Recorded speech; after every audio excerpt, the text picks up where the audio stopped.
anúncio ontem de licenciamento, de licença de Romeu Tuma Júnior da presidência do Conselho Deliberativo. Havia uma controvérsia, inclusive, se ele era ainda o presidente do Conselho Deliberativo. Ele dizia que sim, o vice dizia que sim, muitos conselheiros diziam que sim, muitos diziam que não, que a reunião convocada há 2 semanas pelo presidente Osmar Stabile era legal e teria valido e, portanto, já não estava no exercício da presidência. O Pipe entrando, eu vou contar para vocês que eu entrevistei ontem, e agora de manhã, o Felipe Isabella, autor da ação que suspendeu liminarmente a Assembleia de Sócios do Corinthians. Essa Assembleia de Sócios, convocada para o dia 18 de abril, e para a qual já havia uma comissão eleitoral, né, que é necessária, etc. Vou colocar aqui, ó. Vou colocar para vocês a decisão da Justiça. A gente gosta de papelzinho, vamos lá, peraí, peguei aqui a decisão.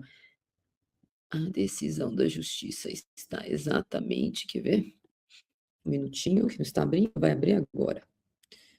Aí, abriu. Por que não está compartilhando, então, se eu conseguir abrir? Atenção, atenção, atenção. Aqui. Ontem a gente deu também aqui na live que o Felipe Isabella havia entrado na Justiça e, por causa disso, não é mesmo? Tinha conseguido suspender liminarmente a decisão de marcação da eleição da Assembleia Geral dos sócios do Corinthians para a votação das alterações do Estatuto. A decisão foi proferida ontem pelo juiz, como eu disse ontem aqui, da Terceira Vara Civil do Tatuapé, e aí, segundo ele aqui no finalzinho coloca aqui, ó, juiz Luiz Fernando Nardelli, e no final, ó, posto isso, concedo a tutela de urgência para suspender a realização da Assembleia Geral Extraordinária, designada para o dia 18. O que é interessante nessa decisão, e vendo os despachos do juiz, é que a marcação da reunião feita no dia 9 de março foi permitida com a presença de jornalistas, e não faltam matérias e reportagens para evidenciar tudo ocorrido, a tutela de urgência merece ser deferida. Portanto, essa decisão de ontem, imediatamente após o anúncio dela, e foi uma ação que correu em sigilo de justiça, então o corintiano o sócio do Corinthians o Pico entrou, foi surpreendido com o anúncio dessa decisão em ação proferida pela Isabella, e eu liguei para ele, para entrevistá-lo, ele é conselheiro do Corinthians, fez parte aí de chapas recentes, todas, bom dia, Pipo, e ele disse que entrou sozinho, que não estava de forma nenhuma em conluio com o presidente Osmar Stabile, e que essa decisão tinha a ver com a preocupação dele do respeito do rito do Corinthians, do rito do Estatuto atual, que não teria sido respeitado pelo presidente, então, Romeu Tuma Júnior, para a convocação dessa Assembleia Geral, apesar de ser um assunto controverso, só no Corinthians quem confia que sim. Aí, antes mesmo de anunciar, aí eu fui atrás do Tuma. Antes mesmo de anunciar que seria ser licenciado, o Tuma se habilitou no processo. Ele se habilitou no processo. Eu fiquei pensando, bom, ele vai tentar caçar essa liminar. No final do dia de ontem, recebo dele essa nota oficial, dele, Romeu Tuma Júnior, essa nota oficial, o papelzinho está aí, dizendo que, diante dos fatos tornados públicos nessa data, especialmente após a decisão liminar que suspendeu a realização da Assembleia Geral destinada à apreciação da reforma do Estatuto, comunico meu licenciamento por tempo indeterminado do cargo de presidente do Conselho Deliberativo.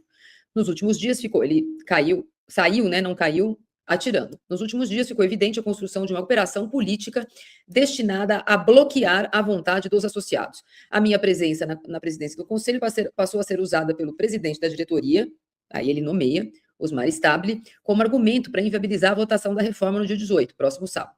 Sua mais recente manobra, palavras aqui do Tuma, a ação que veio a público na manhã de hoje e que, aliás, foi deliberadamente protocolada em sigilo, mesmo sem qualquer fundamentação que o justifique, tem como única finalidade impedir exatamente a manifestação dos associados. Stabile se utiliza de terceiro, nesse caso Isabella, essa acusação do Tuma, para propor a ação porque tem medo de ser julgado exatamente pelo que é, um traidor de cada voto que recebeu, um traidor de cada corintiano que acreditou no seu caráter, um traidor de quem quer um Corinthians democrático, valor que, por sua vez, nos define como instituição. A cronologia delineada da decisão liminar revela isto com clareza. Foi feito um pedido de suspensão da Assembleia, que não foi acolhido imediato pelo juiz. Isso é verdade. O Corinthians inclusive, foi fixado um período para que o Corinthians respondesse. O Corinthians, através do seu presidente e de diretor jurídico, deliberadamente se deu por citado no dia 8 de abril e concordou com o pedido inicial de barrar a Assembleia. Então, o Corinthians, ao saber, teoricamente, ao saber da ação do Isabella, se é que não sabia, concordou que a ação não deveria acontecer. E no dia 10, diante do pedido de Isabella, e da conivência expressa da diretoria do Corinthians, não restou alternativa, segundo tudo aqui, palavras do Tuma, no papelzinho que ele me mandou, suspender a Assembleia. Não é razoável ignorar o significado político dessa sequência. Quando o próprio réu, neste caso o clube, se antecipa e age em convergência com a tese de que pretendia paralisar a Assembleia Geral, o resultado se torna previsível. Aí termino aqui o Tuma. Não serei instrumento dessa manobra, tampouco permitirei a continuidade dos atos ilegais de constrangimento e assédio a funcionários que realmente trabalham pelo Corinthians. Dou esse passo para remover da frente qualquer desculpa fabricada em nome de uma disputa de poder. Saio da presidência temporariamente, da presidência do Conselho, com um aceno ao bom senso coletivo para que a reforma do Estatuto possa andar, para que a Assembleia possa ocorrer e para que o clube não continue refém dos que trabalham nos bastidores para adiar mudanças que o Corinthians já não pode postergar. A partir de agora, todos saberão com mais nitidez quem quer a votação e quem quer impedi-la. Continuarei onde sempre estive, ao lado da democratização do clube. Espere e confie na independência e boa-fé dos associados e torcedores, etc. e tal. Essa é a nota, Pipo. Fiz questão de ler, porque ela é muito dura e muito direta contra o presidente Osmar Stabile, que não se manifestou ainda em relação a isso. Mas eu fui atrás, então, do novo presidente do Conselho, agora de consenso, porque ele dizia que não era, mas agora com a saída oficial do Tuma, que é o Pantaleão, perguntando se, como presidente do Conselho, ele vai tentar suspender essa liminar, afinal de contas, era o presidente da Comissão Eleitoral, para que isso aconteça no sábado. Ele disse que não pretende fazer isso, que não é só ele que pode fazer, eu acabei de conversar com ele, e ao contrário disso, qual é a prioridade do Pantaleão agora? Ele disse que vai convocar uma reunião em breve, com a urgência necessária, porém eu perguntei qual é a data, ele disse que não tem data para isso, para que seja retomada a votação da reforma do Estatuto no Conselho. Eu perguntei, esse mês, hoje é dia 14, esse mês está difícil, que dia 27 tem reunião para votação das contas, tem os feriados, mas muito breve. Por que tem essa preocupação do muito breve, Pipo? Para terminar aqui. Porque tem eleição esse ano. Se não vota a mudança do Estatuto, talvez ela não impacte a eleição desse ano. E o colégio eleitoral continua sendo o mesmo no final do ano. Bom dia. Bom, eu vou colocar mais um papelzinho que é só nosso aqui por enquanto, que é a nota institucional enviada pelo novo presidente do Conselho Deliberativo, com quem eu conversei agora de manhã bem cedo, o novo presidente Leonardo Pantaleão, cuja nota é exatamente a seguinte, aqui, ó.